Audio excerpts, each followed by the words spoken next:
Ano daw ang reaction natin doon sa nangyayari ngayong baha sa Davao? Reaction ko, kailangan pa ba ng reaction ko? Eh di wow.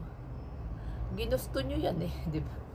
Hayaan na lang po natin mga taga Davao. Ginusto nila yan eh, di ba? Ano masasabi natin? So, i-enjoy na lang nila yung baha, di ba? Yung mga nakikita ko ano eh, parang burak, di ba? Parang lahar yung tubig. Ginusto nyo yan, di ba? Eh, di enjoy nyo. Ilang dekada na yan. Kay Digong pa yan. 1993, 1996 ba? O ano? May pagbabago ba sa daan? Wala, di ba? So, i-enjoy nila yan. Eh, binigyan sila ng pagkakataon, di ba? Para bumoto ng matino. Ayaw nila ng pagbabago.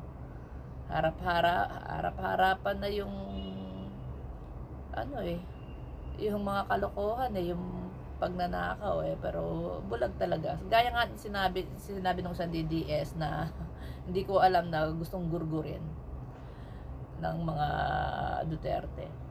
Talagang bulag at talaga mga Davao. Eh, gusto nila yan, di enjoy nila. Di ba? Eh, kahit nga walang plataforma, ayan, no? Wala namang ginawa. Itong Duterte Youth Party is 6 years, walang ginawa. Di ba? Isang bill lang ang nagawa for 6 years, pero sumasahod ng 293 ang representative. 293,000. So, in 6 years, 21 million. Oh, itong, ano ba to? Apo ba to ni Digong? Walang plataforma, pero nanalo. As in, zero, walang plataforma, nanalo. Yung isa, karami-raming plataforma, hindi nanalo. Eh, ganyan sila kaano. Alam mo, kapag ano ka, didilis ka, the best ang tanga. Sabi nga nila, the best ang tanga sa mga DDS, diba? The best ang tanga. So ayan, so i-enjoy nila. Ito pa, kung gusto niyo malaman kung nasan yung ano, yung 51 billion ni Polong na dapat inilalaan dyan sa mga kalsada na yan, no? Para ka na nagpatayo ng Las Vegas, no? 51 billion na.